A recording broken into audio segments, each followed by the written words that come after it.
Čauko, vítam ťa pri ďalšom videu. Toto zoberiem asi skôr z takého kratšieho konca, poniewaž už mi tu svieti, že som 12 dní nič nové nevydal. Nachádzam sa akorát v takom bode, že neviem moc o čom rozprávať, poniewaž si zakladám na autenticite a nechcem sa tu na nič hrať, tak je trochu ťažké nájsť tú hranicu medzi tým, čo reálne viem a o čom viem sebavedomo rozprávať a medzi tým, čo ľudí zaujíma. Ale celkovo ma táto tvorba obsahu akože baví, čiže určite s tým nechcem skončiť len kvôli tomu. Len asi potrebujem trošku preštruktúrovať ten typ obsahu, ktorý chcem zdieľať. Vždy ma proste bavilo cvičenie, robiť videá o tom, robiť videá o nejakých tréningoch, o nejakých typoch v rámci tohoto, keďže fitko už je skoro 4 roky, veľká časť môjho života. Takže skúsim to nejako zmixovať, či už nejaké tipy z tejto oblasti, alebo jak už som začal, tak z nejakého self-improvementu, nejakého seba zlepšovania a uvidím, ako to pôjde. O nejakom podnikaní a týchto veciach moc mudrovať nechcem, pretože, jak som spomínal, je tam fakt malé percento vecí, o ktorých môžem s istotou hovoriť a viem, že to nie sú blúdy. Nebudem ti hovoriť, že niečo rob, keď sám to ešte nemám úplne dokonale odskúšané na sám sebe. Neskôr možno uvidím, jak to pôjde, ale nie som úplne v pozícii, že by som sa hral na nejakého experta a že by som ti išiel predávať nejaký kurz alebo mentoring, tak to asi nie. Takže uvidím, kam to pôjde. Čo sa týka nejakých updateov, teraz som akurát dokončoval jednu stránku, jeden projekt. Ďalej tu mám stále spoluprácu s jednou firmou, pre ktorých riešim reklamy aj obsah na sociálne siete a akurát sa mi rysujú ďalšie 2 projekty na weby, čo je fajn, že už to trošku sa rozbieha. Je to strašne pomaly, ale vzhľadom na to, že ešte nemám také 100% know-how jak na to a že plus minus iba experimentujem, som vlastne rád, že nehorím a nejdem do minusu. Napríklad pri tých weboch doručiť tie výsledky absolútne už nie je pre mňa problém. Mám to už tam taký systém, kde tá spolupráca prebieha naozaj plynule, ale najhoršie je asi to získavanie klientov. Ako pri mne nechápem, jak to ostatní dávajú, ale napríklad pri reklamách to bola bieda.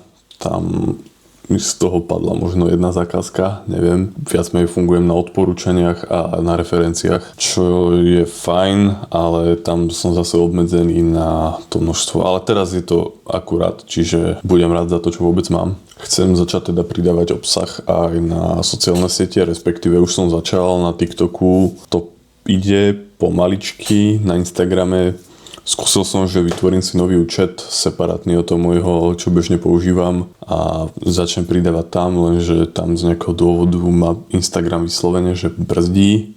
Viem to preto, že keď som jedno to isté video pridal ako skúšobné reelsko na môj osobný účet, tak tam tie čísla vyleteli hneď. Čiže asi ostanem pri ňom, budem to postavať naň a hádam to s tým Instagramom pôjde. Ďalší týždeň už vlastne začína druhý semester, takže opäť budem sa trochu musieť vyhrať s time managementom a nejak to skombinovať školu, aj svoj obsah, aj prácu pre klientov, ale tak minulý polrok s tým problém nebol a z počutia viem, že ten minulý polrok bol ťažší než tento.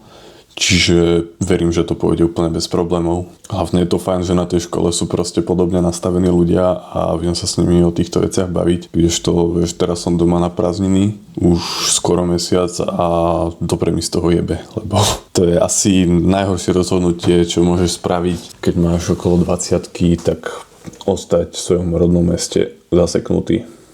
Lebo proste keď ideš inám v úzovkách žiť, tak ťa to tak nejak núti sa jednak vyššie socializovať, ale aj ťa to učí proste samostatnosti, nejakej vynalizavosti a doslova ťa to úplne vyhodí z tvojej komfortnej zóny a celé svoje fungovanie nejak musíš postaviť na novo. A keď si to podchytíš, tak si myslím, že ťa to vie dobre zmeniť ako človeka v dobrom smere. Mávam občas aj také momenty, kedy normálne že rozmýšľam, že či toto podnikanie bola tá správna voľba a či som sa na to nemal radšej vysrať, či som si nemal proste normálne spraviť školu a ísť potom do roboty, kde máš nejakú istotu, ale zase keď sa spätne pozriem, že aký progres som dokázal spraviť za 1 rok, tak viem, že už asi není cesta späť a aj keby som sa na to vysral a išiel tou normálnou cestou, tak by som stále mal taký ten podvedomý pocit, že som mohol byť niečo viac.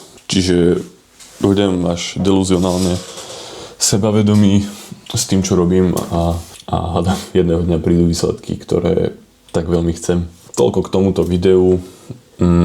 Hovorím fakt, nemám dneska náladu o niečom mudrovať alebo ťa niečo učiť. Skôr to malo byť také akési vlogové vyrozprávanie. Skúsim trošku popracovať na mojom obsahu, nech to je zaujímavé aj pre teba, aj nech mám ja sám z toho dobrý pocit. Čiže vidíme sa v ďalšom, nezabudni dať odber a zatiaľ sa maj.